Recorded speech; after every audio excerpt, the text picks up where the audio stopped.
Hello everyone, welcome back to my channel TR learners. ఇక్కడ మీకు కనపడుతుంది open inter English question paper, model question paper అనమాట. అది కూడా ఎపోస్ వాళ్ళది. టాస్ వాళ్ళకి నేను బ్లూ ప్రింట్ ప్రొవైడ్ చేసి ఏవేవి నేర్చుకుంటే ఈజీగా పాస్ అవుతారని చెప్పాను కదా, అలాగే ఎపోస్ వాళ్ళు కూడా కావాలని చెప్పేసి అడుగుతున్నారు. బట్ వీళ్ళకి బ్లూ ప్రింట్ అయితే లేదు.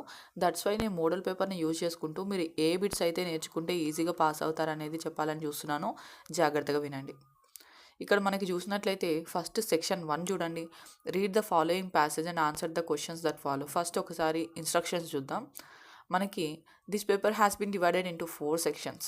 మొత్తం టోటల్ 4 సెక్షన్స్ ఉంటాయంట. ఫస్ట్ సెక్షన్లో 25 మార్క్స్ అండ్ దాంట్లో ఏం క్వశ్చన్స్ ఉంటాయంట, ప్రోస్ అండ్ పోయట్రీకి సంబంధించిన క్వశ్చన్స్ ఉంటాయంట. అలాగే సెక్షన్ 2 వచ్చేసేసరికి 20 మార్క్స్కి ఉంటుంది. ఇందులో ఏమో స్టడీ స్కిల్స్కి సంబంధించిన క్వశ్చన్స్ ఉంటాయి అన్నమాట.